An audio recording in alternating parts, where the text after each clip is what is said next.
रुद्रा के जाते ही सृष्टि का मन भारी हो गया था। उसे पता नहीं क्यों पर रुद्रा का खुद से दूर जाना अच्छा नहीं लगता था। दिन भर के इंतजार के बाद रात के लगभग 1 बजे के समय रुद्रा वापस आया तो उसने अपनी दूसरी स्पेयर चाबी से लॉक खोल के अंदर चुपचाप आ गया। पर जैसे ही वो एंटर हुआ तो हॉल में सोफे पर सृष्टि को सोते हुए पाया। उसे देख वो मुस्कुराते हुए सृष्टि के करीब आया। उसे छूने को हुआ कि कुछ याद आते ही उसके कदम ठिठक कर रह गए और उसने अपने हाथों को पीछे खींच लिया। वो अब जल्दी से रूम में आया और बाथरूम में चला गया। कुछ देर के बाद नहाकर वो टॉवेल से लिपट कर आया और उसने सृष्टि को अपनी गोद में उठा लिया। उसने सृष्टि को बड़े ही मोहब्बत से देखा और फिर उसके रूम में लेकर आया। उसके सिर को चूमते हुए उसे आराम से बेड पर आहिस्ता से लेटा दिया। सृष्टि के बालों को सहलाते हुए उसने धीरे से कहा, सॉरी जान, पर जल्द ही सब कुछ छोड़ दूंगा। ये कहते हुए वो उसके पास से उठकर बालकनी में चला गया। कुछ देर तक खामोश होकर और बस सिगरेट के कश लेते हुए वो ना जाने क्या क्या सोचने लगा। काफ़ी देर के बाद वो रूम में वापस आया तो सृष्टि को देख वो मुस्कुरा दिया और धीरे से उसके बगल में जाकर लेट गया। और उसने जैसे ही सृष्टि को अपनी बाहों में खींचा तो सृष्टि ने खुद ब खुद उसकी बाहों में जाते हुए बड़बड़ाई, आप आ गए। रुद्रा ने अपनी उंगलियों से उसके गाल पर हरकत करते हुए कहा, इस पर सृष्टि ने अब कुछ नहीं कहा और चुप हो गई। शायद वो नींद में बड़बड़ाई थी। रुद्रा ने भी उसे अब बिल्कुल परेशान नहीं किया। उसे ऐसे ही अपने बाहों में लिए सो गया। अगले दिन सुबह सृष्टि की नींद खुली तो वो और रुद्रा एक दूसरे के इतने करीब थे कि उनके बीच हवा तक के लिए कोई गुंजाइश नहीं थी। सृष्टि को इस तरह से थोड़ी शर्म आ रही थी। उसने कभी सोचा भी नहीं था कि वो और रुद्रा कभी इस तरह से एक दूसरे के हो जाएंगे। वो अभी हिली ही थी कि रुद्रा ने उसे उसकी कमर से पकड़ लिया। सृष्टि समझ गई थी कि वो जाग रहा है तो उसने उसे देखते हुए कहा, सुबह हो गई है। तो रुद्रा ने सृष्टि को गले से लगाते हुए कहा, हाँ तो। सृष्टि ने उसकी गर्म सांसों को अपने गले पर महसूस करते हुए धीरे से कहा, हाँ तो अब हमें उठ जाना चाहिए।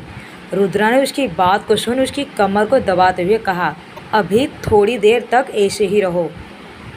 सृष्टि ने अपनी बॉडी पर रेंगते हुए रुद्रा के हाथों को पकड़ते हुए कहा, ये आप क्या कर रहे हैं। वहीं रुद्रा को अब सृष्टि की हरकतों पर थोड़ा गुस्सा आया तो उसने उसे देखते हुए कहा, तुम्हें क्या लगता है मैं क्या कर रहा हूँ। सृष्टि अब खामोश हो गई। वहीं रुद्रा वो अब धीरे से सृष्टि के कपड़ों को उससे अलग करने लगा।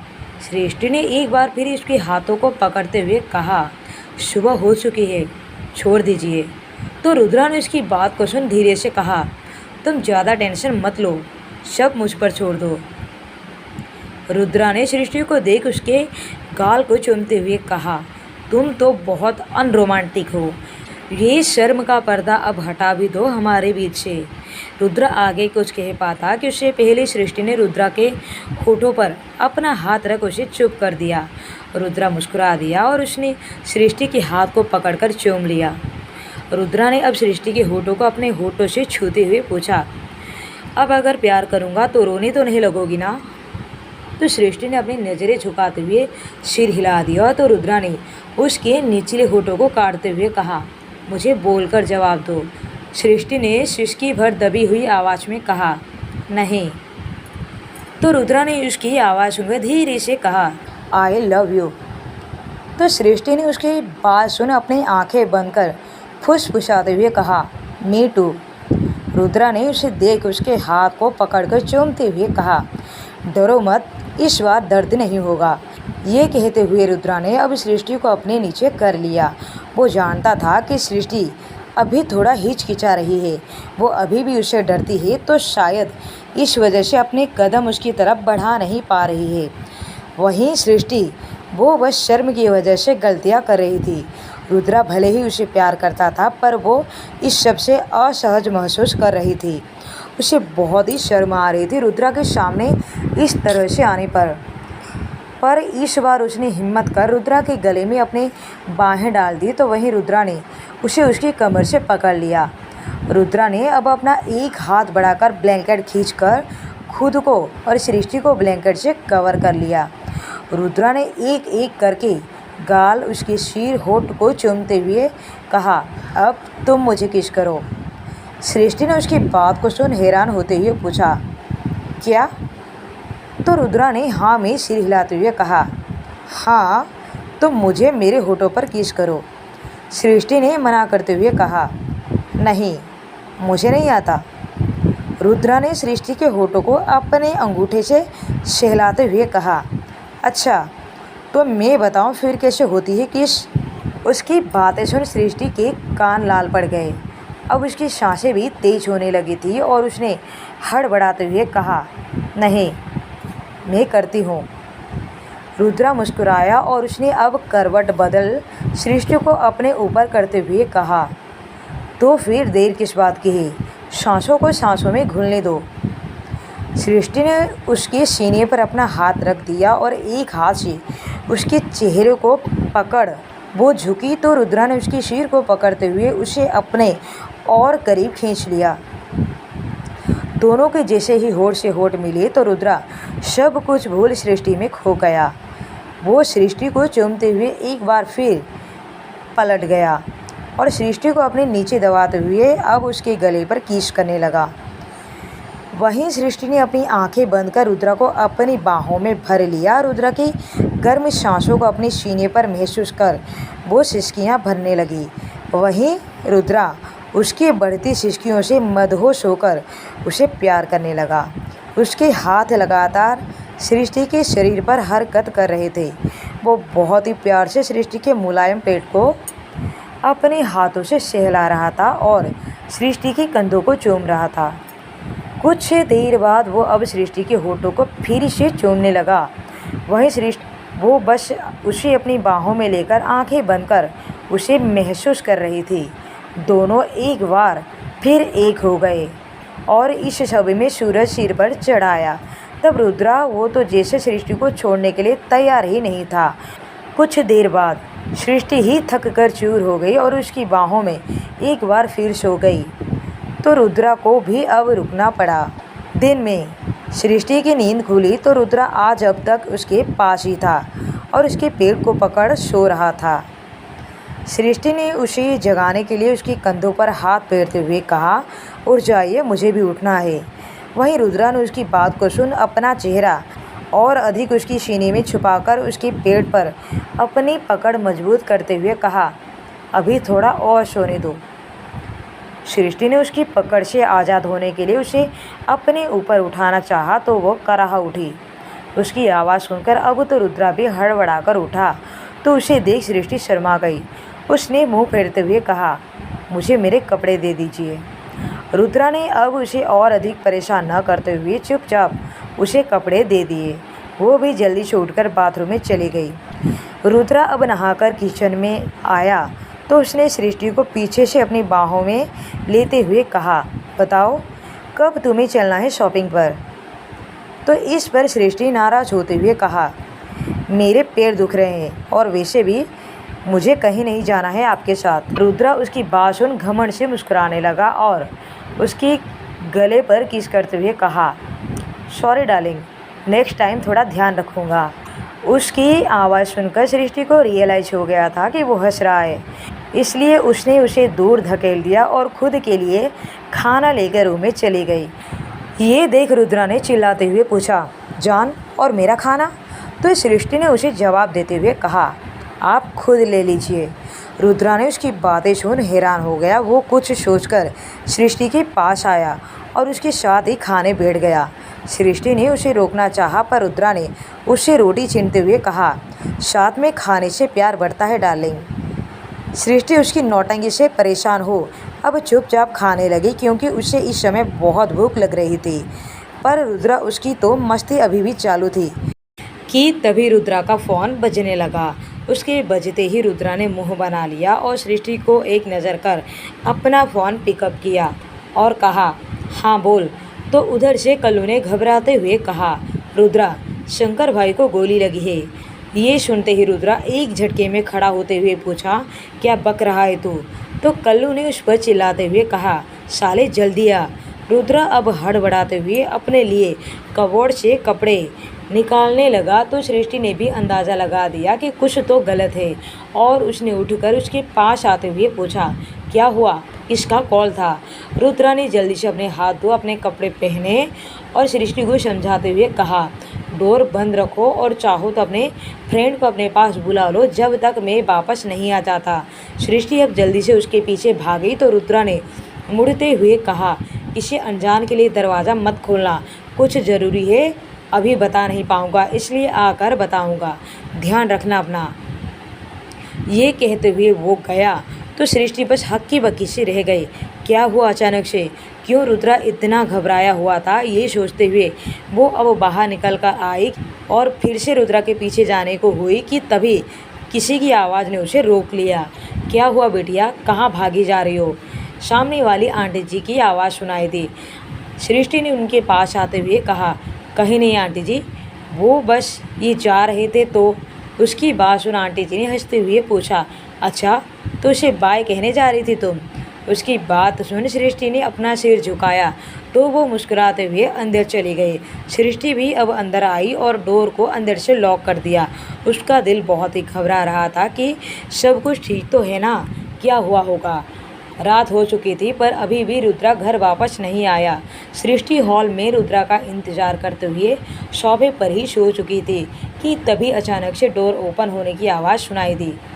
आवाज़ सुनी सृष्टि ने झट से अपनी आंखें खोली तो रुद्रा उसके सामने था। डोर लॉक कर वो सृष्टि की तरफ मुड़ा तो सृष्टि उठकर जल्दी से उसके गले लग गई। कितनी देर कर दी आपने आने में, कहाँ चले गए थे? कब से वेट कर रही थी मैं आपका, जानते हो ना कि मुझे अकेले में डर लगता है। सृष्टि रुद्रा के गले लगे हुए बोली जा रही थी कि वहीं रुद्रा उसकी आवाज़ सुन बस मुस्कुरा रहा था। तभी वह रुद्रा ने उसे अपने बाहों में भरते हुए कहा, बस करो बेबी, कितना गुस्सा करोगी। सृष्टि अब चुप हो गई तो रुद्रा ने उसे ऐसे ही गले लगाए हुए उठाया और रूम में ले जाकर खड़ा करते हुए कहा, वो शंकर भाई की तबीयत बिगड़ गई थी तो इसी वजह से जाना पड़ा। सृष्टि उसकी बात सुन कुछ हद तक शांत हुई तो रुद्रा ने अब अपनी शर्ट के बटन से खोलते हुए अचानक सृष्टि को खींच उसके हाथ को पकड़ अपनी शर्ट पर रखा तो सृष्टि भी उसका इशारा समझकर उसके शर्ट के बटन खोलने लगी। तभी रुद्रा ने उसकी कमर को पकड़ उसे अपनी ओर करीब खींचते हुए कहा, जानता हूँ कि तुम्हें डर लगता है पर मेरे होते हुए कैसा डर, मैं हूँ ना तुम्हारे पास। उसकी बात सुन सृष्टि ने अब उसकी शर्ट निकालते हुए पूछा, खाना लगा दूँ? तो रुद्रा ने उसके हाथ को पकड़ते हुए पूछा, तुमने खाया? सृष्टि ने ना में सिर हिलाया तो रुद्रा अब उसके साथ ही किचन में चला गया। दोनों खाना खाने के बाद बेड पर अपनी अपनी साइड पे लेटे हुए थे। वो जितना भाईजान के करीब पहुंचने की कोशिश कर रहा था उतना ही वो उसे दूर जा रहा था। क्या छूट रहा था जो कि उससे बार बार गलती करवा रहा है। ये उसके समझ के बाहर हो रहा था कि वो कैसे भाईजान तक पहुँचे। इधर सृष्टि करवट लेकर लेटी हुई थी। वो हैरान थी कि आज रुद्रा उससे इतना दूर क्यों सोया हुआ है। सृष्टि से जब रहा नहीं गया तो वो खुद ही पलट गई। रुद्रा के चेहरे पर नज़र गई तो वो देखी कि वो आंखें बंद कर शांति से लेटा हुआ था। तभी उसने आंखें खोली तो उसकी आंखें सृष्टि की आंखों से जा टकराई। रुद्रा ने उसे अपने पास आने के लिए इशारा किया तो वो जल्दी से उसके पास खिसक कर आई। रुद्रा ने उसे बाहों में भरते हुए पूछा, क्या हुआ, नींद नहीं आ रही है? तो सृष्टि ने उसकी सीने पर अपना सिर रखते हुए कहा, नहीं। रुद्रा ने अब हाथ बढ़ा लाइट को ऑफ करते हुए कहा, सो जाओ, बहुत लेट हो गया है। रात के 2 बजे लगातार बज रहे फ़ोन को रुद्रा ने उठाया तो वो हैरान था कि रात के 2 बजे शंकर ने उसे कॉल कर रहा था। रुद्रा ने कॉल पिकअप किया तो फिर बात करते हुए कुछ ही देर में उसकी शांत चेहरे पर गुस्सा छलक आया। उसने गुस्से में उठना चाहा पर अपने सीने से लिपटी सृष्टि को देख वो रुक गया और उसने उसके सिर को चूम उसे खुद से अलग कर आहिस्ता से बेड पर लिटा दिया और खुद बेड से नीचे उतर गया और कपड़े पहन घर से बाहर निकल गया। वो जल्दी से अपार्टमेंट के पार्किंग एरिया में आकर अपनी कार में बैठा और उसने कल्लू को कॉल किया, पर वो कॉल पिक नहीं कर रहा था। रुद्रा ने अब गुस्से से दांत पीसते हुए कहा, पता नहीं ये कल्लू शंकर भाई को अकेला छोड़ कहाँ चला गया। रुद्रा ने अब सृष्टि को मैसेज कर दिया और कार स्पीड से भगाते हुए जाने लगा था कि तभी एक ट्रक ने बीच में आकर उसका रास्ता रोक लिया। रुद्रा इस हरकत पर सतर्क हो गया और उसने जल्दी से कार ब्रेक ली थी कि पीछे से भी एक ट्रक ने आकर उसे घेर लिया और देखते ही देखते साइड से 2 ट्रक और आकर खड़े हो गए। ये देख उसे समझने में एक पल नहीं लगा कि उसे साजिश कर घेरा गया है। वो जल्दी से झुका और उसने एक बार फिर कल्लू को कॉल किया, तो इस बार कल्लू ने कॉल पिक कर लिया। रुद्रा ने कॉल पिक करते हुए पूछा, कल्लू शंकर भाई ठीक है ना, कहाँ है वो? तो कल्लू ने नींद में ही उससे कहा, हाँ ठीक है और मेरे सामने ही लेटे हुए हैं। कल्लू ने इतना कहा ही था कि रुद्रा की आवाज़ सुनने की बजाय गोलियों की आवाज़ सुनाई देने लगी। कल्लू आवाज़ सुन हड़बड़ाते हुए उठा और उसने चिल्लाते हुए पूछा, रुद्रा रुद्रा कहाँ है तू? रुद्रा, वो चिल्लाता रहा, पर उधर से गोलियों के सिवाय अब कोई आवाज़ सुनाई नहीं दे रही थी। वहीं सृष्टि की नींद खुली तो उसने रुद्रा की जगह पर हाथ फेरा तो जगह खाली पाकर उसने अपनी आंखें खोली। रुद्रा वहां बेड पर नहीं था। ये देखकर सृष्टि खुद को ब्लैंकेट पे लपेटकर बेड पर उठकर बैठ गई। सृष्टि ने रूम की लाइट ऑन कर दी, पर रूम में इधर उधर देखते हुए कहा, ये कहाँ चले गए?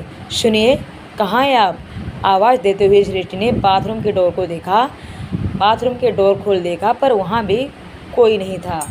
सुबह के 4 बजे थे और सृष्टि को अपने फ़ोन पर मिले रुद्रा के मैसेज से पता चल गया था कि वो कल्लू और शंकर के पास गया है, पर फिर भी पता नहीं क्यों उसका दिल बहुत तेज़ी से धड़क रहा था। उसे बहुत ही घबराहट हो रही थी।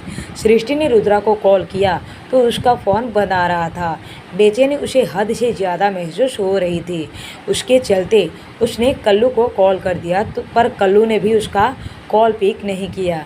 सुबह के 10 बज चुके थे, पर अब तक रुद्रा का कोई अता पता नहीं था। तो सृष्टि को बहुत डर लग रहा था। घबराहट के मारे उसने शारदा जी को कॉल कर दिया। कॉल पिक होते ही सृष्टि ने रोते हुए कहा, मम्मी। तो उसकी आवाज़ सुन शारदा जी ने डरते हुए पूछा, सृष्टि क्या हुआ? तो सृष्टि ने रोते हुए कहा, मम्मी मुझे कुछ ठीक नहीं लग रहा है, बहुत मन घबरा रहा है।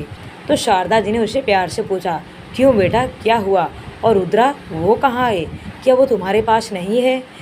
सृष्टि ने रोते हुए कहा, नहीं मम्मी, मुझे बहुत डर लग रहा है।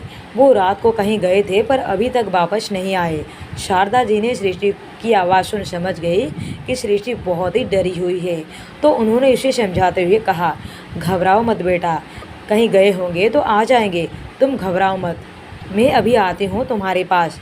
तो सृष्टि ने उनकी बात मानते हुए कहा, हाँ मम्मी प्लीज़ जल्दी आइए। सृष्टि ने फ़ोन काट अब जल्दी से कल्लू को कॉल किया, तो इस बार कल्लू ने कॉल पिक किया, पर वो कुछ कह पाता उससे पहले ही सृष्टि ने उस पर भड़कते हुए कहा, कब से फ़ोन कर रही हो भैया आपको? ना ही उनका फ़ोन लग रहा है और ना ही आप उठा रहे हो। क्यों आप लोग हमेशा मेरे साथ ही ऐसा करते हैं? तो कल्लू ने उसकी आवाज़ सुन धीरे से कहा, सॉरी भाभी, वो रुद्रा का फ़ोन नहीं लगेगा, वो ज़रूरी काम से बाहर गया है। सृष्टि ने उसकी बात सुन जल्दी से बेचैनी को दबाते हुए पूछा, क्या? पर मुझे बताया क्यों नहीं? वो ऐसे कैसे चले गए? तो कल्लू ने कहा, मुझे नहीं पता भाभी, अभी मैं शंकर भाई से तुम्हारी बात करवाता हूँ, वो तुम्हें सब बता देंगे। इतना कहकर कल्लू ने जल्दी से सृष्टि का कॉल कट कर दिया। कल्लू की आंखों में आंसू भर आए थे। वो इस समय उस जगह पर खड़ा हुआ था जहां रुद्रा की कार बहुत ही बुरी हालत में खड़ी थी और साथ ही उसके हाथ में था रुद्रा का खून से लथपथ लॉकेट। पुलिस इस समय उस जगह का और रुद्रा की कार का मुआयना कर रही थी। वहीं शंकर परेशान होते हुए इधर उधर लंगड़ाते हुए उन पुलिस वालों से रुद्रा के बारे में पता करने की कोशिश कर रहा था। रुद्रा के फ़ोन आने पर गोलियों की आवाज़ें सुनकर ही शंकर और कल्लू उसी वक्त जल्दी से रुद्रा को ढूंढते हुए निकल चुके थे, पर जब तक वो रुद्रा को ढूंढ पाए तब तक सब कुछ खत्म हो चुका था। शंकर ने कल्लू से पूछा, क्या हुआ? तो कल्लू ने अपने आंसू को पोंछ शंकर से कहा, भाभी का फ़ोन था, वो रुद्रा के बारे में पूछ रही थी। अब आप ही बताएं कि मैं उनसे कैसे बात करूं? मैं नहीं कह पाऊंगा। तो शंकर ने उसे कहा, जो मैंने कहा था फिलहाल के लिए तो वहीं उनको समझा दे। कल्लू ने उसकी बात सुन अपने बहते आंसुओं को एक बार फिर पोंछते हुए कहा, कह दिया, पर वो इस सब से नहीं समझेगी। बहुत घबराई हुई थी वो रुद्रा को लेकर। रुद्रा को हर हाल में ढूंढना होगा भाई, मैं जानता हूँ कि वो जिंदा है, उसे कुछ नहीं हो सकता, कल्लू ने कहा। तो शंकर ने उसके गले को पकड़ते हुए अपने गले से लगा लिया। और वहीं शारदा जी अपार्टमेंट में आ चुकी थी। सृष्टि की फिक्र में उन्होंने अनिल जी की कोई बात नहीं मानी और जल्दी से उसके पास चली आई। शारदा जी आकर डोरबेल बजाई तो कुछ ही देर में डोर खुला और सृष्टि अपने सामने अपनी मम्मी को देख एक बार फिर रुआसी हो गई। शारदा जी अंदर आई और उन्होंने सृष्टि को अपने गले से लगा लिया। सृष्टि जी शारदा जी के गले लगे हुए कहा, मम्मी प्लीज़ कुछ कीजिए, उन्हें मेरे पास मेरे सामने ले आइए। तो शारदा जी ने उसे पुचकार कर समझाते हुए कहा, शांत हो जा मेरी बच्ची, फिक्र मत कर, पहले भी तो कई बार वो इसी तरह गए थे, पर फिर तेरे पास वापस आ गए ना, तो घबराना क्यों। सृष्टि ने उन्हें पकड़ते हुए कहा, नहीं मम्मी, आज मुझे बहुत ही अजीब महसूस हो रहा है। ऐसा लग रहा है जैसे मेरा दिल बस फटने के लिए तैयार है। कहे वो एक बार फिर रुद्रा को कॉल ट्राई किया। कुछ हफ्तों बाद कल्लू ने आकर घर की डोरबेल बजाई तो तान्या ने डोर खोला। उसे देख कल्लू ने उससे पूछा, भाभी कैसी है? तो तान्या ने उस पर नाराज होते हुए कहा, कैसी होगी, तुम सबके झूठ को सुन वो बस आस लगाए बैठी हुई है। तान्या ने अब कल्लू के बगल में खड़े शंकर पर भड़कते हुए पूछा, ऐसा कौन सा काम है आपके दोस्त का जो वो अपनी वाइफ को एक कॉल तक नहीं कर सकता? एक हफ्ते से वो पागलों की तरह उसके आने का इंतज़ार कर रही है। कहाँ है वो? क्या फिर उसे अकेला छोड़कर चला गया है? शंकर अंदर आया और उसने रूम में जाकर बेड पर बैठी सृष्टि को देख धीरे से कहा, सृष्टि तुम फिलहाल के लिए अपनी मम्मी के साथ चली जाओ। रुद्रा जैसे ही वापस आएगा वो सबसे पहले तुम्हारे पास ही आएगा।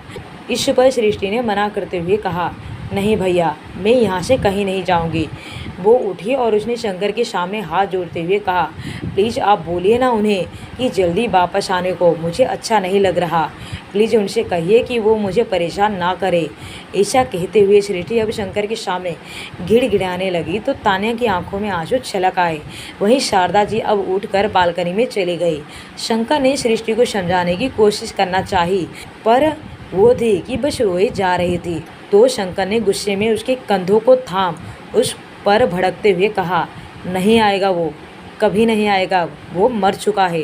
सुन रहे हो तुम? वो मर चुका है सृष्टि। सृष्टि ने उसकी बात सुन एक थप्पड़ खींचकर शंकर के गाल पर दे मारा। ये देख तान्या ने अपने दोनों हाथ को अपने मुंह पर हैरानी से बंद कर लिया।